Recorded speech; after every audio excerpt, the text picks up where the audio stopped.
ఛానల్లో పెద్ద ఛానల్స్ ఏవి రాలేదు. పెద్ద ఛానల్ ఏంటి, చిన్న ఛానల్ ఏంట్రా? వార్త ప్రజలకి వెళ్ళాలా వద్దా, అది ఇంపార్టెంట్. ఎవరి మతాలను వారు అవలంబించుకుంటే ఒరే ఎదవా, ఎవరి మతాన్ని వాళ్ళు అవలంబిస్తే గోలే లేదు కదరా. కానీ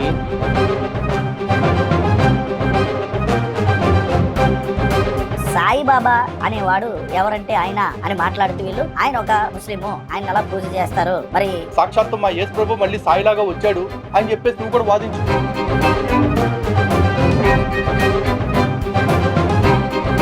వీళ్ళ యొక్క సనాతన ధర్మం మీద పట్టు లేదు కాబట్టే ఈ వేషాలన్నీ. నీకు బాగా తెలుసుగా, నువ్వురా సాయిబాబాని తీసుకొచ్చేసి సాయిబాబా హిందూ గ్రంథాల ప్రకారం దేవుడే అని నిరూపించలు నువ్వన్న వచ్చి. భారతదేశంలో ఎవడు ఏ మతాన్నైనా అవలంబించుకోవచ్చు. ఇప్పుడు ఆర్టికల్ 26కి మత స్వేచ్ఛకి అసలు సంబంధం ఏంట్రా? సాయిబాబాని పూజించుకుంటారు, హిందువులు ఇష్టం వెళ్తారు గుళ్ళకి. మీకు దమ్ము ఉంటే మీకు మళ్ళీ చెప్తున్నాను, ప్రెస్ మీట్ పెట్టి సాయిబాబా గుళ్ళన్నీ మేము ఊహించేస్తున్నాం అని చెప్పి నువ్వు చెప్పరా. సాయిబాబాను పూజించుకుంటే తప్పేం లేదు, ఎవరిష్టం వాళ్ళది. సాయిబాబా కూడా దేవుడే, క్రైస్తవులు కూడా కావాలంటే సాయిబాబాను మొక్కొచ్చు అని చెప్పరా.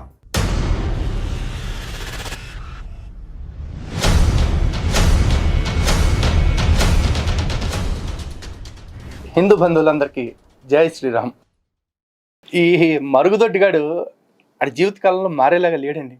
ఎంత వదిలేద్దామన్నా సరే ఆడే వచ్చి కెలుక్కుని గోవాలు కొట్టించుకోవటం బాగా అలవాటు అయిపోయింది ఆడికి.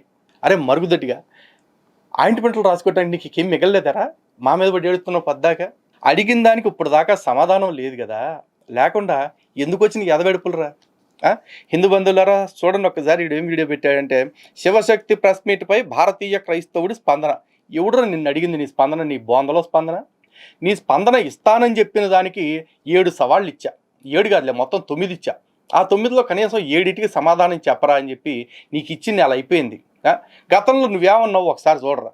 ఉండాలి, నువ్వు నా మీద వీడియోలు చెయ్యాలి, మర్చిపోకే. వీడియోలు చెయ్యాలి, చేస్తూనే ఉండాలి, నీకు నేను ఇస్తూనే ఉండాలి, నిజాలు నేను బయలు పెడుతూనే ఉండాలి. మీరు ఎంత వెధవులో సమాజానికి లోకంలో ఉన్న మరి అమాయక హైందవ సోదరులకు ముఖ్యంగా నేను చెప్తూనే ఉండాలి. నువ్వు వీడియో చేయి, ఇది అయిపోయిన తర్వాత మళ్ళీ కౌంటర్ పెట్టు, మర్చిపోక. కౌంటర్ పెట్టినట్టే నాకు ఖాళీ అయితేనే మళ్ళీ వీడియో చేస్తాను, చేయకుండా ఉండను రోయ్, నీకోసం వీడియో చేస్తాను. విన్నారు కదా, ప్రతి మాటకి కౌంటర్ ఇస్తాను రే అన్నాడు. ఈడిస్తాడేమో నిజంగానే అనుకుని ఈడికి ఒక 9 సవాళ్ళు ఇచ్చా. దానిలో ఒక 7 ఇంపార్టెంట్, అవి కూడా ఒకసారి వినండి. ఈడు వీడియో థంబ్నెయిల్లో టైటిల్లో ఛాలెంజ్ అని పెట్టాడు. నేను వీడియో కౌంటర్ చేయడానికి ముందే ఛాలెంజ్ చెప్తున్నా. అరే నీకు సిగ్గు, శరం, మానం, అభిమానం, రోషం, పౌరుషం నిజంగా నువ్వు గనక సింగిల్ డాడీ బ్లడ్వే అయితే గనక నేను మాట్లాడిన ఏ పాయింట్కి నువ్వు కౌంటర్ ఇచ్చావో, ఈ వీడియో మొత్తం మీద ఏ పాయింట్ దగ్గర నాకు ప్రాపర్ కౌంటర్ ఇచ్చావో దాని గురించి ఒక వీడియో చేసి చెప్పరా. నిజంగా నేను నిన్ను ఈ బూతులు కూడా తిట్టను. ఒక్కసారి ఇదిగో నువ్వు ఈ ప్రశ్న అడిగావు, నేను దీనికి సమాధానం చెప్పా అని నువ్వు కౌంటర్ ఇచ్చిన పార్ట్ ఏదన్నా ఉంటే ఒక్కటి చూపించి పాయింట్ చాలు. నన్ను ఏదో అన్నావు నువ్వు, బ్లాక్ మెయిలర్ అని చెప్పేసి. అరే అసలు అప్పుడు ఏం జరిగింది అనేది నేను ఆల్రెడీ వీడియోలు పెట్టా. కావాలంటే మళ్ళీ మన ఆఫీస్లో జరిగిన గొడవని, ఆ తర్వాత ఆ రంగురాళ్ళు ఆయన చేసి ఇచ్చిన వీడియోని, రెండింటిని కూడా మన ఛానల్లో నేను పోస్ట్ చేయగలుగుతా. నువ్వేదైతే పుచ్చిపోయిన ముడ్లకి ఆయింట్మెంట్ రాస్తానన్నావు చూసావా, పాచిపోయిన గోవలకి, పుచ్చిపోయిన పువ్వులకి, ఆ ఆడియోని యాజ్ ఇట్ ఈస్గా నీ ఛానల్లో నువ్వు అప్లోడ్ చేసుకోగలిగారా? దమ్ముంటే, సిగ్గుంటే, నీతి నిజాయితీ ఉంటే నీ ఆడియోని కట్ చేయకుండా నీ ఛానల్లో నువ్వు అప్లోడ్ చేయగలవా? నేను సోషల్ మీడియాలో ఏదైతే నా గురించి వచ్చిందో ఆ వీడియో మొత్తాన్ని యథాతథంగా నా ఛానల్లో పెట్టగలుగుతా. ఆ తర్వాత రంగురాళ్ళు ఆయన నా గురించి మాట్లాడిన వీడియోస్ని కూడా నేను పోస్ట్ చేయగలుగుతా. మరి నీ సత్తా ఏంటో తెలుసుకో. ఇది ఛాలెంజ్ నెంబర్ 1. ఓకేనా? రైట్, దేఖ్లేంగే. ఎప్పుడా జరిగిపోయిందరా, ఎప్పుడా మొన్న కదా వచ్చింది బయటకి. ఎప్పుడా జరిగిపోతే ఎక్కడెక్కడో తిరిగిందంటావేంట్రా? కవర్ చేస్తున్నావా మీ సోదరుడిని? ఆహా, అంటే ఉన్నోడు ఎవడైనా సరే డ్యాన్స్ వేసుకొని చెప్తారా? మీ వరకు వచ్చినప్పుడు దాచుకుంటారా? అవునా, చెప్పాలి కదా మరి, నిజమేంటో బయటకు తీసుకురావాలి కదరా. ఏమైనా లల్లి ఆంటీ? సరేరా, నువ్వు అన్నదే ఖాయం చేసుకుందాం. ఇప్పుడు కరుణాకర్ గారు మాట్లాడిన ఆడియోస్గా నువ్వు చెప్తున్నవి ఏవైతే ఉన్నాయో ఆ ఆడియోస్ని కరుణాకర్ గారు ఆయన ఛానల్లో ఆయన అప్లోడ్ చేస్తారు. ఇప్పుడు నువ్వు పుచ్చిపోయిన ముడ్లకి, పాచిపోయిన పువ్వులకి ప్యాచీలు వేస్తానని చెప్పేసి, ఆయింట్మెంట్లు రాస్తానని చెప్పిన ఆడియో ఉంది కదా, దాన్ని యాజ్ ఇట్ ఈస్గా నీ ఛానల్లో నువ్వు అప్లోడ్ చేయి. నీ ఆడియో ఆయన ఛానల్లో, ఆయన ఆడియో నీ ఛానల్లో కాదు. నీ ఆడియో నీ ఛానల్లో, కరుణాకర్ గారు ఆడియో కరుణాకర్ గారి ఛానల్లో అప్లోడ్ చేస్తారు. ఎవరిది తప్పు అనేది ప్రజలు తెలుస్తారు. ఓకేనా? ఈ ఛాలెంజ్ ఒప్పుకుంటావు? పోనీ నీ ఆడియోని కట్ చేయకుండా నీ ఛానల్లో ప్లే చేసే దమ్ము నీకుందా? మాట్లాడప్పుడు. ఇది 2వ ఛాలెంజ్. పాత వీడియోలో నువ్వు చెప్పావు, మోహన్ భాగవత్ గారే చెప్పారు, హిందూ అనేది మన గ్రంథాల్లో ఎక్కడా లేదు కాబట్టి దాన్ని మనం ఎక్కడ హిందూ అనే పదం వాడకూడదన్నాను అని. అలా మోహన్ భాగవత్ గారు మనం హిందూ అనే పదాన్ని వాడకూడదు, మన గ్రంథాల్లో లేదు కాబట్టి మనం ఆ పదాన్ని ముట్టుకోకూడదు అని అన్నట్టుగా ఎక్కడ చెప్పారు అనేది నిరూపించు. ఏది? నువ్వు సింగిల్ ఫాదర్ బ్లడ్ అయితే. అలా కాకుండా అటుపక్కింటోడు ఇటుపక్కింటోడు శ్రమకి పుట్టినోడివైతే నువ్వు దీనికి సమాధానం చెప్పొద్దు. మళ్ళీ యాస్టిస్గా నన్ను తిట్టుకుంటూ బతికి. సింగిల్ ఫాదర్ బ్లడ్ అయితే, ఎందుకంటే నువ్వు అడిగిన ప్రశ్నకు నేను సమాధానం చెప్పాను. మీడియాలో వచ్చింది, ఆ వచ్చిన వార్తను యథాతథంగా నేను క్వశ్చన్ చేశా. కానీ ఇక్కడ మీడియాలో మోహన్ భాగవత్ గారు అలాంటిది చెప్పుంటే గనక అది యాజ్ ఇట్ ఈస్గా నువ్వు చూపించి, ఇదిగో హిందూ అనే పదం హిందువులు ఎవరు వాడకూడదు అని మోహన్ భాగవత్ గారు చెప్పారు అని నిరూపించు. ఇది లైఫ్ టైం ఛాలెంజ్. ఇది ఈ వీడియోలో ఇస్తున్న 3వ ఛాలెంజ్. ఇక తర్వాత మరొక ఛాలెంజ్ గత వీడియోలో ఇచ్చిందే. ఇండియా అనే పేరు కూడా సింధు నది కారణంగానే, సింధు అనే పదం నుంచి హిందూ ఎలా వచ్చిందో అలాగే సింధు పేరునే ఇండస్ అని పేరుగా బ్రిటిష్ వాళ్ళు పెట్టారు. కాబట్టి ఇండియన్ క్రిస్టియన్ అంటే కూడా హైందవ క్రైస్తవుడే అని చెప్పాను. పోనీ అది ఒప్పుకోకపోయినా భారతీయ క్రైస్తవుడు అని పెట్టుకుంటావు సిగ్గు లేకుండా. ఆ భారతీయ పేరులోని భరతుడు మా పురాణాల్లోని భరతుడు. మరి మా భరతుడి పేరుని నీ పేరు ముందు సిగ్గు లేకుండా ఎలా పెట్టుకున్నావు? ఏదైతే నీ బైబిల్లో నీ పెద్దోడు చెప్తా ఉన్నాడో అన్యదేవతల పేర్లు నీ నోట పలకనే కూడదు అని చెప్పేసి దానికి విరుద్ధంగా భారతీయ క్రైస్తవుడు అని సిగ్గు లేకుండా ఎలా పెట్టుకున్నావు? నీకు సిగ్గు, శరం, మానం, అభిమానం, రోషం, పౌరుషం ఏమన్నా ఉంటే ఈ ఇండియన్ లేకపోతే ఈ భారతీయ అనే పదాలు తీసేసి ఓన్లీ క్రిస్టియన్ లేదా క్రైస్తవుడు అని పెట్టుకోవాలి. అర్థమైందా మరుగుదొడ్డే? అర్థం చేసుకుంటే ఇది నీకు ఇచ్చిన 4వ ఛాలెంజ్ రా లఫూట్. 4వ ఛాలెంజ్. నీది సింగిల్ ఫాదర్ బ్లడ్ అయితే గనక, నువ్వు పక్కింటోడి శ్రమకి పుట్టని వాడివే అయితే గనక నీకు సంబంధం లేని పేర్లు నువ్వు తొలగించుకో. నీకు ఎవడైనా ఒకడే నువ్వు 100 మందికి పుట్టినోడు అనుకుంటే గనక అయ్యా పేర్లు అట్టాగే పెట్టుకో. ఇందాక చెప్పా కదా, అన్యదేవతల పేర్లు నీ నోట పలకనే కూడదు అని నీ బైబిల్ చెప్తుంటే నువ్వు సిగ్గు లేకుండా నీ ఆధార్ కార్డులో ఇప్పటికీ కూడా సేనాపతుల మహేష్ బాబు అని ఎందుకు ఉంచుకున్నావు? నువ్వు సిగ్గు, శరం, మానవ అభిమానం, పౌరుషం ఉన్నవాడివైతే నీ ఆధార్ కార్డు చూపించి నీ ఆధార్ కార్డులో నీ పేరుని హనీ జాన్సన్ అని మాత్రమే ఉన్నట్టుగా, హిందువులకు సంబంధించిన లేదా నీ పూర్వీకులకు సంబంధించిన ఏ పేరు లేదు నేను తొలగించేసుకున్నాను అని నిరూపించేలాగా నీ ఆధార్ కార్డునో లేకపోతే మరో రకమైన ప్రభుత్వ గుర్తింపు కార్డునో సోషల్ మీడియాలో అందరికీ కనపడేలాగా నెక్స్ట్ వీడియోలో పెట్టు. ఇది నీకు ఇస్తున్న 5th ఛాలెంజ్. ఏది? నువ్వు సింగిల్ ఫాదర్ బ్లడ్ అయ్యి ఉంటే గనక. ఎందుకంటే నాకు డౌట్ ఎందుకు వస్తుంది అంటే, నువ్వు మాత్రమే నీ చర్చికి అలా పేరు పెట్టుకున్నావు, ఓన్ బ్లడ్ క్రైస్ట్ చర్చ్ అని, యేసుక్రీస్తు స్వరక్త సంఘము అని చెప్పేసి. ఎందుకు యేసుక్రీస్తు రక్తం ఎవరి స్వరక్తము అనేది బైబిల్ ఆధారంగా నిరూపించు.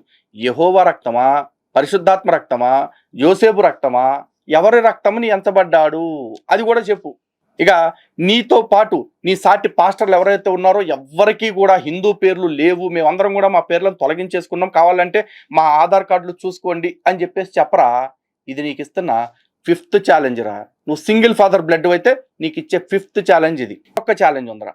నేను ఆల్రెడీ గత వీడియోలో చెప్పా, భారతదేశాన్ని తమ మాతృభూమిగా, దైవభూమిగా, దైవంగా ఎవరైతే భావిస్తారో అలాంటి వాడు క్రైస్తవుడైనా, ముస్లిం అయినా, మరే మతస్థుడైనా సరే వాడిని మా సోదరుడిగా గౌరవించటానికి, మా సాటివాడిగా గౌరవించటానికి మాకు ఎటువంటి అభ్యంతరము లేదు. ఇది మళ్ళీ చెప్తున్నా, భారతదేశాన్ని తన మాతృభూమిగా, పితృభూమిగా, దైవభూమిగా, లేదు దేవతగా భావించే సత్తా, దేవతగా భావించే అంత సహృదయం ఉంటే వాడు ఏ మతస్థుడైనా సరే వాడిని మేము సోదరుడిగా గౌరవించడానికి, సొంత వాడిగా భావించడానికి ఎటువంటి అబ్జెక్షన్ లేదు. కానీ భారత మాతని నువ్వు అలా భావించగలవా? భావించగలను అనుకుంటే కనుక నువ్వు బహిరంగంగా ఒక వీడియో చేయి. భారతదేశం నీకే కదరా, నాకు కూడా మాతృభూమి, మాకు కూడా భారతమాత అంటే తల్లి, భరతమాత అంటే మాకు కూడా దేవత లాంటిదే అని చెప్పేసి నీకు నిజాయితీ ఉంటే, దమ్ముంటే ఛాలెంజ్ చేయి. ఇది నీకు నేను ఇస్తున్న 6వ ఛాలెంజ్. నువ్వు సింగిల్ ఫాదర్ బ్లడ్ అయితే గనక, ఏది నువ్వు పక్కింటోళ్ళ శ్రమకి పుట్టని బ్లడ్ అయితే గనక నువ్వు భరతమాతని నా తల్లి అని చెప్పు. ఆ సింధు పర్యంతం యస్య భారత భూమిక పితృభూ పుణ్యభూశ్చైవ సవై హిందూ రీతి స్మృత అని మేమందరం నమ్ముతున్నాం. నువ్వు అలా నమ్ముతుంటే, నువ్వు సింగిల్ ఫాదర్ బ్లడ్ అయితే ఈ మాటలు మాట్లాడు. ఇది 6వ ఛాలెంజ్. ఇప్పటికిచ్చినవి 6. ఇక లాస్ట్ బట్ నాట్ లీస్ట్, నీకు గత వీడియోలో ఒక ఛాలెంజ్ ఇచ్చా. ఇది నువ్వు నాకు భాష రాదు, అసలు ఏమీ తెలీదు అని ఇందాక కూడా అన్నావు కదా. ఏది నీ ఆహాభావాలతోటి, అదే ఓహో భావ ఏదో ఒక భావాలతోటిలే అన్నావు కదా. దానికి కౌంటర్గా నేను చెప్పింది, ఒకటే పోటీ 2 రకాలుగా చేస్తాం. ఒకటి పఠనము, 2 లేఖనము. విష్ణు సహస్రనామ స్తోత్రము, శివతాండవ స్తోత్రము, లలితా సహస్రనామ స్తోత్రము. వీటిల్లో దేన్నైనా సరే నీకు నచ్చినన్ని రోజులు ప్రాక్టీస్ చేసి చూడకుండా నువ్వు యథాతథంగా మొత్తం చెప్పాలి. లేదు నేను చెప్పిన రోజున నీకు నచ్చిన స్తోత్రాన్ని చూస్తూ తప్పులు లేకుండా చదవాల. ఎందుకంటే నాకేమీ తెలియదని నువ్వు క్వశ్చన్ చేసావు కాబట్టి నీకేం తెలుసో నాకేం తెలుసో తేల్చుకుందాం. ఈ పోటీలో నువ్వు ఏ స్తోత్రంలోనూ కూడా భగవంతుడిని చూడాల్సిన అవసరం లేదు. కేవలం అక్కడ సాహిత్యాన్ని చూస్తూ ఆ సాహిత్యాన్ని తప్పులు లేకుండా చదవగలిగితే చాలు. ఇది లైఫ్ టైం ఛాలెంజ్. ఇది 7వ ఛాలెంజ్. ఇక ఈ 7వ ఛాలెంజ్లోనే మరో అంశం ఏంటంటే ఈ నీకు నచ్చిన స్తోత్రాల్లో ఏదో ఒక స్తోత్రాన్ని నిర్దేశిత సమయంలో తప్పులు లేకుండా చూచి రాయాలి. చూచారోయ్, చూడకుండా అడగట్లా మరుగుదొడ్డిగా అయిపోయింది. వీటన్నిటికీ సవాళ్ళకి సమాధానం ఇస్తాడంటే ఒక్కదానికి కూడా నిలబడ్డు. ఇప్పుడు ఈ బొకడాగడు వచ్చేసంటే మొన్న మేము పెట్టిన ప్రెస్ మీట్ మీద అంటే ఇటు స్పందన తెలియజేస్తాడంట. ఇందాం ఈ బొందలో స్పందన ఏంటో. ఎవరెవరు ప్రెస్ మీట్ లో కూర్చొని ఉన్నారంటే కరుణాకర్, లలిత్ కుమార్, భరత్ వర్ష అండ్ భాస్కర్ కిల్లి, వీళ్ళు నలుగురు కూర్చొని కొంతమందిని వెనకాల కూర్చోబెట్టి చిన్న ప్రెస్ మీట్ అట. ఈ ప్రెస్ మీట్ లోకి కనీసం పనికొచ్చే ఛానల్లో పెద్ద ఛానల్స్ ఏవి రాలేదు. ఏదో అడప వస్తే ఒక 500, 1000 రూపాయలు ఇచ్చే ఛానల్స్ ఒక 4-5 తీసుకొని వచ్చి అక్కడ ప్రెస్ మీట్ అంటే. ఈ ప్రెస్ మీట్ ఎందుకు పెట్టారంటే చుట్టూ చూస్తే ఒక 20-30 మంది కూడా లేరు. ఇది ప్రెస్ మీట్ అట. ఈ ప్రెస్ మీట్ దేనికి పెట్టారంటే సాయి మతం అంట. పోరంబోకు ప్రెస్ మీట్ లో అక్కడ ఎవరిని పిలవడరా, అది ప్రెస్ క్లబ్. అక్కడ ప్రెస్ మీట్ పెట్టాము అంటే ప్రెస్ అందరికీ కూడా వెళ్ళాలి, ప్రతి ఒక్క ప్రెస్ వాడు కూడా రావాలి. కానీ అక్కడ కర్మ ఏంటి అంటే చాలామంది మెయిన్ స్ట్రీమ్ మీడియాలో ఉండేవాళ్ళు అందరూ తెల్లారు లెగిస్తే సాయిబాబా పాటలు పెట్టుకుని లేకపోతే షిరిడీలో ఉన్న ప్రోగ్రాముల్ని ప్రొజెక్ట్ చేసుకుంటూ ఛానల్స్లో యాడ్లు వేసుకుంటూ బతికేస్తున్నట్టున్నారు. అందుకని వాళ్ళు ఇంట్రెస్ట్ చూపించలా. లేదంటే సమాజంలో 2 భిన్నమైన వాదనలు వినిపిస్తున్నప్పుడు ఆ 2 వాదనల మధ్య సత్యాసత్యాలు ఏంటి, ఆ 2 వాదనల మధ్య ఉన్న వ్యత్యాసాలు ఏంటి అని చెప్పాల్సిన బాధ్యత వాళ్ళకుంటది. వాళ్ళు రాకపోతే ప్రాబ్లం వాళ్ళదరా, మాది కాదురా గాడిద. అయినా పెద్ద ఛానల్ ఏంటి చిన్న ఛానల్ ఏంటరా, వార్త ప్రజలకి వెళ్ళాలా వద్దా అది ఇంపార్టెంట్. ఏదో ఒక రూపేణ అలా వెళ్ళింది కాబట్టే కదా ఇవాళ నువ్వు కూడా వచ్చి నీ బోడి స్పందన తెలపాలని ట్రై చేస్తున్నావు. వారిని ఏం చేశారంటే సాయి అనగానే ఒక ముస్లిం అయినా ఆ ముస్లిం కి సంబంధించిన ఆయన మీరు ఎలా పూజిస్తారని. మరి ఈ యొక్క 10th క్లాస్ ఫెయిల్ గాడు పాపం కరుణాకర్, నీకేం తెలియదురా బాబు కరుణాకర్, ఎందుకు ఆ కండువా వేసుకొని పెద్ద బిల్డప్ చేస్తావు, వీడికి సబ్జెక్ట్ లేదు, పోనీ వీడికంటే కొంచెం పర్వాలేదని అనిపించుకున్నాడు కరుణాకర్. తర్వాత వాడు కొంచెం వేస్ట్ ఫెలో అని మనం అనుకోవచ్చు. కొంచెం పర్వాలేదు చదువుకున్నాడు ఎవడైనా ఉంటే అక్కడ లలిత్ కుమార్, తర్వాత భరత్ వర్ష కొంచెం చదువుకున్నాడు. ఆహా, నువ్వు మాట్లాడాలరా చదువు గురించి. ఒక్కసారి నీకు ఇచ్చిన ఆ 9 ఛాలెంజ్ల్లో చూసుకోరా.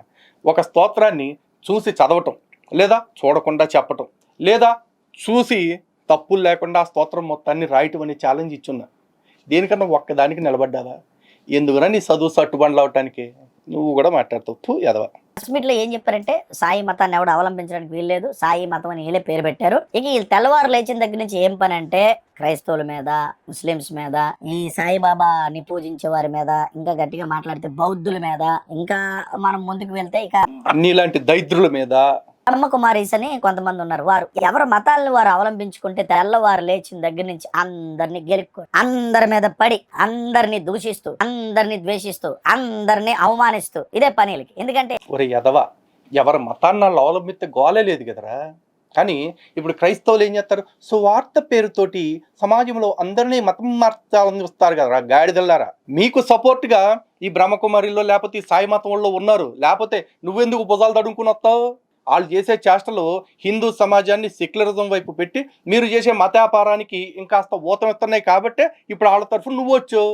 వాళ్ళ తరఫున ఆ మేకతోగ్గాడు వచ్చాడు, వాళ్ళ తరఫున ఆ ద్రవణమూర్తిగాడు వచ్చాడు, వాళ్ళ తరఫున ఆ రావణగాడు వస్తారు. ఎందుకంటే వాళ్ళు చేసే చేష్టలు సక్సెస్ అయితేనే హిందూ సమాజం వీక్ అవుతుంది, హిందువులు వీక్ హార్టెడ్గా మారి మీరు చెప్పే మతాల్లోకన్నిటికీ మారుతారు. అంతే. నువ్వు స్పందించకపోతే నిజంగా హిందువులకి ఈ సమాచారాలు తెలిసేవి కూడా కదరా బాబా. సాయిబాబా అనేవాడు ఎవరంటే ఆయన అని మాట్లాడుతూ వీళ్ళు, ఆయన ఒక ముస్లిము, ఆయన ఎలా పూజ చేస్తారు, మరి ఆలయాల్లో ఎలా పూజ చేస్తారు అని. మరి క్రైస్తవులు అయితే క్రైస్తవుల మీద పడేడిస్తారు, ఇస్లాం అంటే ఇస్లాం మీద పడేడిస్తారు, ఇంకా మరి బ్రహ్మకుమారీస్ వారి మీద పడేడిస్తారు. వీళ్ళ యొక్క సనాతన ధర్మం మీద పట్టు లేదు కాబట్టే ఈ వేషాలన్నీ. ఒకవేళ ఉండుంటే వాళ్ళ యొక్క ధర్మాన్ని వారు ప్రచారం చేసుకుంటారు, లేదా వారి యొక్క గ్రంథాలను వారు పారాయణం చేసుకుంటారు, పఠిస్తారు, అంతేనా. ఇంకా చాలా కార్యక్రమాలు చేస్తారు ఈ ధర్మరక్షకులు. కానీ ఓ పని చేయరా, ఇప్పుడు వాళ్ళు అల్లా సాయి, మౌలా సాయి, నానుకు సాయి, యేసు సాయి, డాష్ సాయి, డిస్కు సాయి అని పాడుతున్నారు. ఇప్పుడు నువ్వు కూడా వచ్చేసి అరే ఆ సాయి అంటే మా యేసు కూడా రా, దానిలో ఉంది, కావాలంటే సాక్షాత్తు మా యేసు ప్రభు మళ్ళీ సాయిలాగా వచ్చాడు అని చెప్పేసి నువ్వు కూడా వాదించు. ఇప్పుడు సిమిలారిటీస్ కూడా చాలా ఉన్నాయి. ఉదాహరణకి సాయి తిరగేస్తే యేసు. ఓకే, అలాగే సాయికి తన తల్లిదండ్రులు ఎవరో తెలియదు, యేసుకి తన తండ్రి ఎవరో తెలియదు. అంటే యోసేపు తండ్రి వలె ఎంచబడినను తండ్రి ఎవరు, యెహోవానా పరిశుద్ధాత్ముడా అనేది తెలియదు. కానీ చరిత్రపరంగా చూసుకున్నట్లయితే యూట్యూబుల్లో గూగుల్లో కొడితే చాలా వస్తాయి. ఆక్టేవియస్ అని, క్వింటోలిస్ అని, పాంథేరస్ అని చాలా వస్తాయి. వీళ్ళలో ఎవరో తెలియదట. కాబట్టి కంపారిటివ్లీ ఇద్దరిది దగ్గరగా ఉంది. ఆ తర్వాత యేసుక్రీస్తు నీటిని ద్రాక్షారసంగా మార్చాడు, సాయిబాబా నీటిని నూనెగా మార్చి దీపాలు వెలిగించాడు అంటారు. యేసు టాప్ టు బాటం ఒకేలాంటి డ్రెస్ వేసుకునేవాడు. ఇప్పుడు బాబా గారు కూడా టాప్ టు బాటం కఫ్నీ లాంటిదే వేసుకుంటారు. యేసు చనిపోయిన తర్వాత 3వ రోజు లేచాడు అని మీరు చెప్తారు. సేమ్ టు సేమ్ సాయిబాబా కూడా చనిపోయి 3వ రోజు లేచాడు అంటారు. యేసు రోగులకు స్వస్థతనిచ్చాడు అంటారు. వీళ్ళు కూడా సాయిబాబా రోగుల్ని స్వస్థపరిచాడు అంటారు. ఈ ఇట్లాంటి కంపారిజన్స్ చెప్పుకుంటూ ఉంటే చాలానే ఉంటాయి. మరి నువ్వు ఒప్పుకుంటావా? సేమ్ మా యేసు చేసినట్టే సాయి కూడా చేశాడు కాబట్టి సాయిబాబా కూడా దేవుడే అని చెప్పేసి నువ్వు ఒప్పుకున్నాక నువ్వు ఇప్పుడు ఇలా వంతపాడాలరా ఊరకొక్క. అది చేయకుండా ఎగేసుకుంటూ వచ్చేసాడు వీడు స్పందన తెలియచేయటానికి, వీడు ఓడకల స్పందన. ఓ పని చేయరా, పైగా మాకేదో అన్నావు కదా హిందూ గ్రంథాల గురించి వీళ్ళకి తెలియదు అందుకే వీళ్ళు ఇట్ట మాట్లాడుతున్నారు అని. నీకు బాగా తెలుసుగా. నువ్వురా సాయిబాబాని తీసుకొచ్చేసి సాయిబాబా హిందూ గ్రంథాల ప్రకారం దేవుడే అని నిరూపించెళ్ళు నువ్వు అన్నావు వచ్చి. ఇప్పుడు సాయి భక్తుల తరఫున సాయి భక్తులు రావట్లా, కనీసం మా పండితులు రావట్లా, పాస్టర్లు అన్న వస్తే కనీసం ఈ సిగ్గొచ్చిద్దాం వీళ్ళకి అప్పుడన్నా మాట్లాడతారు. నువ్వు రారా డిబేట్కే, నువ్వు రా మరి. పక్క మతాల మీద పడేడ్చి పక్క మతాలని దూషిస్తూ ద్వేషిస్తూ ఉండడమే వీరి పని. ఎందుకు ఈ మాట చెప్పానంటే ఈ మధ్య కాలంలో ఈ యొక్క సాయిబాబా మీద ఎక్కువగా టార్గెట్ చేస్తూ ఆ గుడికి వెళ్లే వారిని సాయి ఎలాగన్నాడు, సాయి ఎలాగన్నాడు, సాయిబాబా ఇంతకీ రాముడు అని అంటున్నారు కదా. మొన్న జరిగినటువంటి ఏదైతే ఈ యొక్క శ్రీరామనవమి జరిగిందో అప్పుడు సాయిబాబా గుళ్ళలోని ఎక్కువగా ఈ యొక్క పూజలు చేస్తూ ఉన్నారు. ఆ రోజు రాముడి యొక్క వెయిట్ తగ్గిపోతుంది, లేదంటే ఆ గుళ్ళకి వెళ్ళడం మానేస్తున్నారు, సాయిబాబా వాళ్ళు ట్రాప్ చేస్తున్నారని వీళ్ళు మాట్లాడడం జరిగింది. ఇంతకీ ఈ యొక్క టాపిక్ పెట్టి లేకపోతే ఈ యొక్క ప్రెస్ మీట్ పెట్టి వాళ్ళు వాపోయిన పరిస్థితి ఎందుకు వచ్చిందో నేను చెప్తాను. వాళ్ళే చెప్పారు. ఈ సాయిబాబా గుళ్ళ మీద వీళ్ళు మాట్లాడుతున్నప్పుడు డైరెక్ట్ గా మహారాష్ట్ర నాసిక్ నుంచి ఏదైతే సాయిబాబా ట్రస్ట్ ఉందో ఆ యొక్క సాయిబాబాకు సంబంధించిన ట్రస్ట్ నుంచి వీరికి సోకాజ్ నోటీసులు వచ్చాయండి. ఏమని వచ్చాయి తెలుసా? డిఫామేషన్ వేసారు వీళ్ళ మీద. అంటే పరువు నష్ట దావా ఎంత వేసారట, 50 కోట్లు వేసారటండి. అందుకని గింజుకొని ప్రెస్ మీట్ పెట్టారు. 50 కోట్లు ఎలా కట్టాలా అని. ఎరా నువ్వారా జనాలు చదువు గురించి మాట్లాడుతున్నావు? అది డిఫామేషన్ కాదురా, డిఫెమేషన్. అంటే ఫేమ్ అంటే ఏంట్రా? పరువు లేదా ఖ్యాతి, దానికి భంగం కలిగించడం. డిఫామేషన్ కాదురా, ఫోమ్ అంటే నొరగా. అర్థమైందా? పైగా షోకాజ్ నోటీస్ అంటున్నావు, అది షోకాజ్ నోటీస్ కాదురా. షోకాజ్ నోటీసు అంటే ఎందుకు చేశారు ఇలా అని చెప్పి కారణం తెలపమని. షో కాజ్ అంటే కారణం తెలపండి అని. ఇక్కడ మాకు వచ్చింది లాయర్ నోటీసు. ఇది 50 కోట్ల రూపాయలు ఇలా వీడియోలు కనుక తీసేయకపోతే, క్షమాపణ చెప్పకపోతే మీ మీద పరువు నష్టం దావా వేస్తాము అని. అది దావా కాదు. నీ బతుక్కి ఏమీ తెలియదు, ఎగేసుకుంటే ఎందుకు వస్తారా ప్రతిసారి కొడక. 50 కోట్లకి కనీసం ఒక 100 కోట్లను దండాలని పెట్టారేమో. ఇదే కదా వీళ్ళ పని. మా మీద వేస్తారంటే మేము ధర్మరక్షకులు, మేము పోరాడుతుంటే మా మీద పరువు నష్ట దావా వేస్తారు. వాళ్ళు ఎక్కడ డైరెక్ట్ గా నాసిక్ నుంచి ఎక్కడైతే మహారాష్ట్ర ఉందో అక్కడ నుంచి వీరి మీద సాయిబాబా ట్రస్ట్ ఏదైతే ఆలయ ట్రస్ట్ ఉందో అది వీరి మీద ఈ యొక్క డిఫామేషన్ వేశారు. దీనికి గింజుకొని ఈ యొక్క ప్రెస్ మీట్ పెట్టడం జరిగింది. గింజుకోవటం లేదు, నంజుకోవటం లేదు రా గంజి కొడక. 50 కోట్లు ఇప్పుడు వాళ్ళు నోటీస్ ఇవ్వంగానే మేము ఎగేసుకుంటే వెళ్ళి కట్టేస్తామా ఏంటి? అయినా కడతానికి అది ఏంట్రా 50 కోట్లు రా? మేమన్నా పాస్టర్లమా? 50 కోట్లు 100 కోట్లు అనగానే టేక్ ఇట్ ఈజీ అని చెప్పి వదిలేయటానికి హిందూ ధర్మం కోసం పనిచేసేవాళ్ళం రా బాబా. మాకు ఈ 100 రూపాయలు 500 1000 రూపాయలు ఈ ఫోన్పేలు పేటీఎంలే తప్ప లక్షల కోట్లు మేమేం చూడలేదు ఎప్పుడు. అదవా ఎన్నిసార్లు ఇప్పుడు కుక్క కన్నా సిగ్గుంటుంది రా, 2 పీకితే పారిపోయిద్ది, ఇంకో కొంపకి వెళ్ళిద్ది. నువ్వు కుక్క కంటే హీనంగా తయారయ్యావు కదరా. ఎన్నిసార్లు దొబ్బినా సరే మళ్ళీ మా పేర్లే తీసుకుంటావు. మళ్ళీ తిరిగి గట్టిగా రాడ్డు ప్రశ్నలు 4 ఇవ్వగానే వీళ్ళు నన్ను ఏమనలేదు, నన్ను అసలు ముట్టుకొనే లేదు, నాకు సంబంధమే లేదు అన్నట్టు సైలెంట్ అయిపోతావు. ఇచ్చిన సవాళ్ళకి 2 సార్లు పిలిచాను. ఎరా నువ్వే అన్నావుగా నువ్వు చేసే ప్రతి వీడియోకి కౌంటర్ చేస్తా అని. కౌంటర్ చేయరా అని చెప్పి ఇప్పుడు ఇది 3వ వీడియో. వస్తావా? రావు, సిగ్గులేనోడా. నీకు కౌంటర్ ఇవ్వాల్సిన కర్మ వచ్చింది మాకు. రాజ్యాంగంలో 26 ఆర్టికల్ కి సంబంధించిన ఒక విషయాన్ని మీతో నేను చెప్తాను. కంచి పరమాచార్య ఆర్టికల్ 26 అని మీరు ఒకవేళ గూగుల్లో సెర్చ్ చేస్తే ఈయన కంచి పీఠాధిపతిగా ఉన్న వ్యక్తి, చాలా ఒక 100 సంవత్సరాల ఇంచుమించుగా జరిగి బ్రతికిన వ్యక్తిని, ఎక్కువ కాలం ఈ కంచి పీఠాధిపతిగా కొనసాగిన వ్యక్తిని మనకు కనపడుతుంది. ఈయన ఏం చెప్పాడంటే ఈ భారత రాజ్యాంగంలో ఆర్టికల్ 26లో ఈయన మాట్లాడిన కొన్ని విషయాలు కూడా పొందుపరచడం జరిగింది. భారత రాజ్యాంగంలో ఆర్టికల్ 26 చేర్చబట్టంలో కంచి పరమాచార్య శ్రీ చంద్రశేఖరేంద్ర సరస్వతిని, మళ్ళీ చెప్పరా? చంద్రశేఖరేంద్ర సరస్వతి. ఒరే అది సరస్వతి మాస్పత్రి జాపత్రి కాదురా, చంద్రశేఖరేంద్ర సరస్వతి మహాస్వామి వారు. కంచి పరమాచార్య ఆర్టికల్ 26 అని 26 అని మీరు టైప్ చేస్తే ఇక్కడ గూగుల్లో మీకు వచ్చేసి దాన్ని మీరు తెలుగు అండ్ ఇంగ్లీష్ లో కూడా మీరు చదువుకోవచ్చు. 10th క్లాస్ ఫెయిల్ గే కరుణాకర్ నీకేటరా తెలుసు? ఈ భారతదేశంలో ఎవడు ఏ మతాన్నైనా అవలంబించవచ్చు. దీన్ని కాదనడానికి నీ తొట్టి గ్యాంగ్ మీకు ఏంటి తెలుసు చెప్పండి? నీకేం తెలుసురా లలిత్ కుమార్ గా? నీకేం తెలుసు భరతవర్ష? నీకేం తెలుసు భాస్కర్ గిల్లి? కరుణాకరే 10th క్లాస్ ఫెయిల్ గాడు. వాడు కూర్చొని మాట్లాడితే మీరెలా కూర్చొని మాట్లాడతారా? ఆకేం తెలియదు. అది వెనకాల మరి అంటే మీకు వాడికంటే ఏం తెలియదనా, లేకపోతే వాడు వేసిన బిస్కెట్ల కోసం కూర్చున్నారన్నా? ఆలోచించండి ఒకసారి. నాయకుడట 26 ఆర్టికల్ తెలియనుడు, ఆళ్ళు నీళ్ళు అంటున్నా మతాన్ని అంటున్నాడు వీడు నాయకుడు. రాజ్యాంగం తెలియనుడు నువ్వే నాయకుడు రా కరుణాకర్. రాజ్యాంగం తెలియనుడు నువ్వేం జ్ఞానవంతుడు? ఆలోచించు ఒకసారి. నేను ఎందుకంటే ఫ్రెండ్లీగా మాట్లాడుతున్నాను నీతోనే. అరాయ్ బిరాయ్ అని అంటున్నానంటే ఏదో చిన్నోడు కదా, ఇప్పుడు ఏదో ఫ్రెండ్లీగా మావుడివే కదా, మరి ఏదో కొంచెం చెప్దామని మాట్లాడుతున్నాను. వారిని ముసల్నా ఎమ్ముగా అంటే సరదాగా ఫ్రెండ్లీగా అంటున్నానులే, పెద్దోడివి కాబట్టి వయసులో. నీకేం తెలుస్తచ్చురా ఆర్టికల్స్ గురించి? నీకేం తెలుస్తచ్చురా రాజ్యాంగం గురించి? ఊరే తిన్నగా రాజ్యాంగంలో నుంచి ఒక 20 పదాలు వరుసనే రాసి ఇది తప్పులు లేకుండా చదవరా అంటే చదవలేవు సోంబేరు. నీకెందుకురా రాజ్యాంగం గురించి? ఏమన్నంటే వీడు పెద్ద జ్ఞానిలాగా మాట్లాడతాడు. చంద్రశేఖరేంద్ర సరస్వతి మహాస్వామి వారి పేరు అక్కడ ఉన్నదన్నట్టు చదవకుండా సరస్వతి అంట. సరస్వతి, సావిత్రి, జాపత్రి, మాస్పత్రి అంట. ఏంద్రా పేరు పలకటరా? నువ్వు కూడా రాజ్యాంగం గురించి చెప్తావు. పైగా ఈ జ్ఞానం ఎంతో తెలియాలంటే ఒకసారి చూడండి. వాపి కుపత వాపే కుపత కాక ధలుర్ వాపి కుపత ఏంటండి పదం ఇది? వాపి కుపత టక్క వాపి కుపత వాపే కుపత కాక ధలుర్ వాపి కుపత ఏంటండి పదం ఇది? వాపి చక్కగా మీకు విశదీకరిస్తున్నాను ఈ విషయాలు. ఆర్టికల్ 26 మీ నలుగురు చదవండి. ముందు ప్రెస్ మీట్ కి వచ్చేసి కండువలు వేసుకొని వచ్చారు కదా. ఆర్టికల్ 26 కరెక్ట్ గా మీరు చదివితే కంచి పరమాచార్య పీఠాధిపతి ఆయన 26 ఆర్టికల్ నంబర్ 26 మన రాజ్యాంగంలో ఉంటది. అది మన రాజ్యాంగకర్త అయినటువంటి అంబేద్కర్ గారికి కూడా దిశనిర్దేశం చేసినట్టుగా మనకు కనబడుతుంది. చదవండి ఓకేనా? చదవకుండా ప్రెస్ మీట్ ఏదో కండువలు వేసుకొని వచ్చేసి అంటే చదువు లేనుడు ఎవడై మేము ముందు కూర్చొని ఉంటే వాళ్ళు బుద్ధి లేని అయి ఉంటారు. మరి తప్పదు కాబట్టి వాళ్ళు మీడియా వాళ్ళు కాబట్టి వచ్చి మీరు ఏం చెప్పినా తప్పదు కాబట్టి వాళ్ళు కూడా వేస్తారు. కరెక్ట్ గా ఒక భారతీయుడిగా జ్ఞానవంతుడిగా ఆలోచిస్తే భారతదేశంలో ఎవడు ఏ మతాన్నైనా అవలంబించుకోవచ్చు. ఇలాంటి తొట్టెంగాళ్ళు, ఇలాంటి పనికిరానోళ్ళు, ఇలాంటి అవగాహన లేనోళ్ళు, ఇలాంటి మరి జ్ఞానం లేనోళ్ళు. ఆర్టికల్ 26కి మత స్వేచ్ఛకి అసలు సంబంధం ఏంట్రా?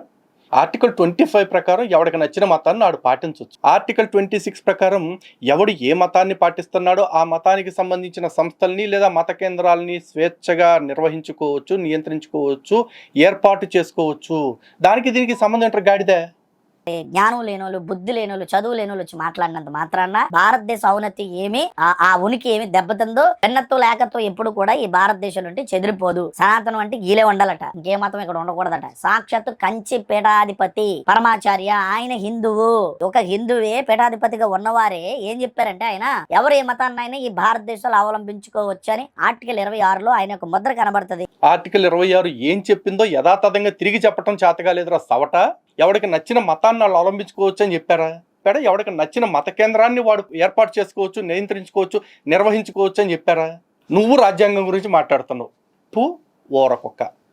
ఒకసారి మీకు పరిచయం చేద్దాం అనుకుంటున్నాను. నేను ఈయన గురించి కొంచెం మీకు చూపించాలని నేను అనుకుంటున్నాను. చూడండి, ఈయన ఎవరు తెలుసు కదా, మన రాజ్యాంగకర్త బిఆర్ అంబేద్కర్ గారు. ఈయన రాసినటువంటి ఒక పుస్తకం ఉంటది. ఇందులో ఇదేంటంటే హిందుత్వంలో చిక్కుముళ్ళు అని. ఈ చిక్కుముళ్ళలో మరలా చూడాలి, తాను హిందూ ఎలా అయ్యాడో తెలుసుకోవడంలో ఉన్న కష్టం. మీకు స్క్రీన్ మీద పెడుతున్నాను చూడాలి. అది తాను హిందూ ఎలా అయ్యాడో తెలుసుకోవడంలో ఉన్న కష్టం అని అంటూ ఈ చిక్కుముళ్ళలో ఒక విషయం రాశారు. చదివి మీకు స్క్రీన్ మీద పెడతాను, మీరు చూడండి. నీవు హిందూ ఎలా అయ్యావు అనే ప్రశ్నకు హిందువుల మత విశ్వాసాలను కలిగి ఉన్నాను కాబట్టి నేను హిందువుని అని అతడు అన్నాడు అనుకోండి, ఆ మాట సత్యం కావడానికి వీలు లేదు. ఎందుకంటే హిందూయిజానికి ప్రత్యేకమైన మత విశ్వాసం అంటూ ఒకటి ఏది లేదనే విషయం స్పష్టంగా ఉంది గనుక హిందూయిజానికి డాక్టర్ బిఆర్ అంబేద్కర్ గారి స్వయాన తన చిక్కుముళ్ళు అనే పుస్తకంలో ఆయన రచనల్లో ఆయన యొక్క మరి ఆయన పరిశీలనల్లో ఆయన అన్వేషణలో ఏమని చెప్తున్నాడంటే హిందూయిజానికి ప్రత్యేకమైన మత విశ్వాసం అంటూ ఒక్కటి ఏది లేదనే విషయం స్పష్టంగా ఉంది కనుక అంతే కదా. ఇప్పుడు నేను అడుగుతాను, చెప్పు కరుణాకర్ వెనకాల కూర్చున్న వాళ్ళు, ఇంతకీ హిందుత్వంలో ఎన్ని శాఖలు ఉన్నాయి? మీరంతకీ ఏ శాఖకు చెందిన వాళ్ళు? హిందూ మతంలోని ఎన్నో మత విశ్వాసాలు ఉన్నాయి, హిందుత్వ మత విశ్వాసాలు. హిందూ మతం ఒకటే కాదు, అందులో ఎన్నో మత విశ్వాసాలు ఉన్నాయి. ఏ విశ్వాసానికి సంబంధించిన వాళ్ళు మీరు అని అడుగుతూ నేను ముందుకెళ్తాను. ఆర్టికల్లో ఆయన రాసినటువంటి ఆ యొక్క ఈ చిక్కుముడుల్లో ఇంకొకటి నేను చదువుతాను, చూద్దాం. ఈ హిందువులు అనబడేవారు మత విశ్వాసాల విషయంలో క్రైస్తవులలో కంటే మహమ్మదీయుల కంటే పరస్పరం చాలా విభేదిస్తారు. సరే, అంబేద్కర్ ఏదో రాశాడని చెప్తున్నావులే కానీ ఇంతకీ అంబేద్కర్ చదివింది బారెట్లా అంటే లా చదువుకున్నాడు ఆయన. ఆయన హిందూ గ్రంథాలను ఎక్కడ అధ్యయనం చేయలే, హిందూ శాస్త్రాలు ఏమీ చదవలేదు ఆయన. కాబట్టి బహుశా ఆయనకి ఈ విషయంగా దాని గురించి తెలియకపోయి ఉండొచ్చు. కర్మగాలి ఒకవేళ ఆ రోజు నాబోటోడు ఎవరన్నా ఆయనకి తగిలి ఉండుంటే, లేదు కర్మగాలి ఆయనకి ఇప్పుడున్న పండితులు లాంటి వాళ్ళు ఎవరైనా కొద్దిగా సరైనోడు తగిలి ఉండుంటే ఈ అనుమానాలన్నీ అప్పుడే తీర్చేసి ఉండేవాళ్ళు. కానీ అంబేద్కర్ గారు కూడా అంతే, ఏమీ తెలుసుకోకుండా ఆయనకి తెలిసింది రాశారు. కాబట్టి అవి చిక్కుముడులాగా అంబేద్కర్ కనిపించాయి. మాకు అవి చిక్కుముడులు కాదు, మాకు అసలు అది ముడే కాదు, చాలా తిన్నని రహదారి, అంత స్పష్టత మాకుంది. ఓకేనా? అంబేద్కర్కి అర్థం కానంత మాత్రాన, అంబేద్కర్ రాసినంత మాత్రాన అవన్నీ నిజాలను తీసుకోవాల్సిన అవసరం కూడా లేదు. మీరు ఏదైతే సనాతనం, మాది పురాతనం, లేకపోతే హిందుత్వం ఇన్ని మాట్లాడుతున్నారో, ఇందులో ఇన్ని రకాలు, ఇన్ని శాఖలు, ఇంత చిల్లులు ఉంటే ముందు ఆ చిల్లులు మూసుకోవడానికి ప్రయత్నించండి. అంతేగాని సాయిబాబా నమ్మితే మీకు ఎందుకురా? సాయిబాబానే పూజించుకుంటారు, హిందువులు ఇష్టం వెళ్తారు గుళ్ళకి. మీకు దమ్ముంటే మీకు మళ్ళీ చెప్తున్నాను, ప్రెస్ మీట్ పెట్టి సాయిబాబా గుళ్ళన్నీ మేము మూయించేస్తున్నాం అని చెప్పి మీ యొక్క ఎవరైతే మీ పీఠాధిపతులు ఉన్నారు కదా, లేకపోతే చిన్నజీయర్ స్వామి, వీళ్ళందరినీ కూర్చోబెట్టి చెప్పమానండి భారతదేశంలో ఉన్న సాయిబాబా. వాళ్ళు ఏం చెప్పర్లే కానీ రే, నువ్వు చెప్పరా. సాయిబాబాను పూజించుకుంటే తప్పేం లేదు, ఎవరిష్టం వాళ్ళది. సాయిబాబా కూడా దేవుడే, క్రైస్తవులు కూడా కావాలంటే సాయిబాబాను మొక్కొచ్చు అని చెప్పరా, ఊరకొక్క చెప్పరా. అలాగే ముస్లింలకు కూడా చెప్పు, ఆయన ఆల్రెడీ చెప్పాడు కదా, అల్లా సాయి, మౌలా సాయి, నానక్ సాయి, యేసు సాయి అని చెప్పాడు. కాబట్టి క్రైస్తవులు మొక్కండి, ముస్లింలు మొక్కండి అని చెప్పరా, ఊరకొక్క చెప్పరా, గాడిద కొడక. మనం ఏ మతాన్ని అవలంబించాలో కూడా వీళ్ళే చెప్తారనమాట. ఈ చెంచగాళ్ళు, ఈ చదువు రానులు, ఈ జ్ఞానం లేనులు, కనీసం వారి ఒరే నువ్వు చదువు రానం గురించి మాట్లాడమాకరా, నీకు దండం పెడతాను. చిదినేమో బతుకుని తగలయ్యా, చి పేరు పలకటం రాని ఊరకొక్క నువ్వు కూడా చెప్తావు. ఇందులో ఉన్నారు, హిందూ మతంలో ఏ శాఖలో ఉన్నారో, వారి దేవుడు ఎవరో, దేనికి సంబంధించిన వారో తెలియకుండా హిందూ ధర్మ రక్షకులు అంటే వీళ్ళందరూ. విషయం ఏంటంటే, ఇప్పుడు ఒక చిన్నపిల్లాన్ని అడిగి నువ్వు ఏ క్లాస్ చదువుతున్నావురా అని అడిగాం అనుకో, నేను చదువుకుంటున్నానండి అని అన్నాడు అనుకోండి, నువ్వు ఏ క్లాస్ చదువుతున్నావు అని అంటాడు, చెప్పకుండా మిన్నకంటూ పోయాడు అనుకోండి. ఒరే ఊరకొక్క, నీకు ఎలా చెప్తే అర్థమవుద్దురా? ధర్మంలో ఇన్ని విభేదాలు లేవురా, ఇన్ని మార్గాలు ఉన్నాయి. ఇప్పుడు విజయవాడ వెళ్ళాలి హైదరాబాద్ నుంచి, నువ్వు ఫ్లైట్లో వెళ్తావా, ట్రైన్లో వెళ్తావా, బైక్ మీద వెళ్తావా, కారులో వెళ్తావా, సైకిల్ మీద వెళ్తావా, పాదయాత్ర మీద వెళ్తావా, నీ ఇష్టం రా. విజయవాడ వెళ్ళటం అనేది లక్ష్యం. ఆ లక్ష్యానికి నీకు ఏది అందుబాటులో ఉందో, ఏది అవకాశం ఉందో దాని ప్రకారం వెళ్ళొచ్చు. సనాతన ధర్మంలో కూడా పరమాత్మని చేరుకోవటం జీవుడి లక్ష్యం. దానికి నువ్వు ద్వైతాన్ని ఫాలో అవుతావా, విశిష్టాద్వైతాన్ని ఫాలో అవుతావా, అద్వైతాన్ని ఫాలో అవుతావా, లేదు మరేదైనా ఇతర సంప్రదాయాన్ని ఫాలో అవుతావా, అవ్వు. కానీ పరమాత్ముని చేరుకోవటం అనేది జీవుడి యొక్క అంతిమ లక్ష్యం. అది సనాతన ధర్మం ప్రతిపాదిస్తుంది. ఇది అర్థం కాక అంబేద్కర్ ఏదో రాశాడంటే ఈ ఊరకొక్క వచ్చేసి దాని గురించి చదువుతున్నాడంట, సన్నాసి. పోయాడు అనుకోండి, అంటే చదువుకుంటున్నావు బానే ఉంది, ఏం చదువుతున్నావు, ఏ క్లాస్ చదువుతున్నావు, ప్రశ్న రైటే కదా. ఒక పిల్లోడు వచ్చి మన ముందు ఏం చదువుకున్నారో అని మనం ప్రశ్న వేసాం అనుకో, ఆడు అలాగే ఉండిపోయాడు అనుకోండి, అర్థం ఏంటి? ఏం చదువుకున్నట్టాడు, ఏమి చదవలేనట్ట, కనీసం క్లాస్ చెప్పాలి కదా. చదువుకున్న ప్రశ్న వేస్తే ఏ క్లాసో చెప్తాడు. వీళ్ళు మత విశ్వాసం అంటే ఇంతకీ ఏ క్లాస్ లో వీరు ఉన్నారు? శైవుల, వైష్ణవుల, గణపతియుల, లేకపోతే చాలా మంది ఉన్నారు అమ్మవారిని పూజించేవారా, లేకపోతే అది గణపతేయుల కాదురా, గాణాపత్యులు. నువ్వు ఎందుకురా నీకు శాస్త్ర చర్చ? శాస్త్రం గురించి మాట్లాడాలని దుగ్ధ ఎందుకు, నీకంతా గోల ఎందుకు? ఇప్పుడు పిల్లోడి దగ్గరికి వెళ్ళి నువ్వు ఏ క్లాస్ చదువుతున్నావు అంటే ఆడు 3వ తరగతో 4వ తరగతో 5వ తరగతో చెప్పాలంటున్నావు. అడిగి నువ్వేమంటున్నావు? నువ్వు శైవుడువా, వైష్ణవుడువా, శాక్తేయుడువా అంటున్నావు. అంటే ఒక 2వ క్లాస్, ఒకటి 3వ క్లాస్, ఒకటి 4వ క్లాస్ అని నీ అమ్మ మొగుడు చెప్పాడరా? నీ అమ్మ మొగుడు చెప్పాడా? దేనికి దానికే ఒక్కొక్క లక్ష్యం ఉంది. ఈ రోజున ఒకడు బీటెక్ చదవచ్చు, ఒకడు ఎంటెక్ చదవచ్చు, ఒకడు ఎంబీబీఎస్ చదవచ్చు, లేకపోతే ఒకడు ఎంబీఏ చదవచ్చు, ఒకడు ఇంకో చదువు చదవచ్చు. కానీ ఏం చేసినా ఎందుకు చదువుతాడు? వాడు చక్కటి జ్ఞానాన్ని సంపాదించి భవిష్యత్తులో వాడు ఏదో ఒక ఉపాధి మార్గాన్ని ఎంచుకుని వాడి జీవితాన్ని సుఖంగా ముందుకు తీసుకువెళ్ళాలని. అలాగే ఇక్కడ మార్గాలు కూడా అంతే. నువ్వు అద్వైతమా, విశిష్టాద్వైతమా, ద్వైతమా, ఇంకోట ఏదైనా తీసుకో. కానీ నీ లక్ష్యం ఏంటి? పరమాత్ముడిని చేరుకోవటము. ఎవడన్నా ఒకవేళ నిజంగా ఏమీ సమాధానం చెప్పలేక నువ్వు ఏం చదువుకున్నావు అంటే వాడు ఏమీ చదువుకుని ఉండకపోవచ్చు, కానీ వాడు కూడా బతుకుతాడు. అదే సనాతన ధర్మం. కానీ నీ మతంలో నా ద్వారా తప్ప ఎవడు నువ్వు తండ్రి యొద్దకి చేరలేరు, నేనే మీడియేటర్ని, నేనే అదేలే మధ్యవర్తిని అని చెప్పాడు మీ దేవుడు. మాగట్ట బోకర్లు లేరయ్యా, మాగట్ట మధ్యవర్తులు లేరు. మాకు నేరుగా భగవంతుడితోటే డీల్ చేసుకోవటం. ఒకవేళ భగవంతుడు ఎవరో తెలుసుకోవాలి అంటే దానికి ఉపయుక్తమైన సాధనం గురువు.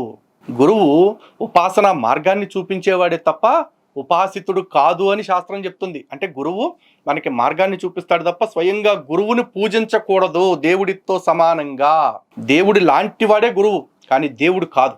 అర్థమైందా?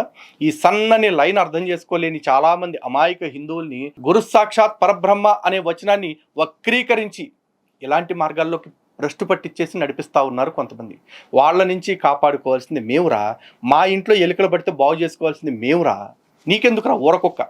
హిందూ బంధువులారా, మీరు ఆలోచించండి. సాయిబాబా మీద, సాయి మార్గం మీద మనం ప్రశ్నలు గుప్పిస్తూ ఉంటే సాయి భక్తుల కంటే కూడా ఎక్కువ వీళ్ళొచ్చి సన్నాయి నొక్కులు నొక్కుతున్నారు. రావణ వస్తాడు, ఈ మేక తొగ్గడు వస్తాడు, ఆ రమణమూర్తి గడు వస్తాడు, ఇప్పుడేమో కొత్తగా ఈ పాదిరిగాడు వస్తాడు. అసలు వాళ్ళు ఏమైపోయారు సాయి భక్తులు, వాళ్ళు ఎందుకు రావట్లా? అందరూ ఒకసారి బుర్ర పెట్టి ఆలోచన చేయండి. చేస్తారని ఆశిస్తా ఉన్నా. అరే ఊరకొక్క మరుగుదొడ్డి నీచకమైన కుత్తే తొండమా కూడా, నువ్వు గతంలో ఇచ్చిన 9 ప్రశ్నలకి సమాధానాలకి సిద్ధపడి దాంతోపాటు దీనికి కూడా కౌంటర్ చేయి. అవి వదిలేసి దీనికి కౌంటర్ చేసావంటే నువ్వు సింగిల్ డాడీ బ్లడ్ కాదు, ఒప్పేసుకున్నట్టే. ఓకేనా? జై శ్రీరామ్, భారత్ మాతకి జై.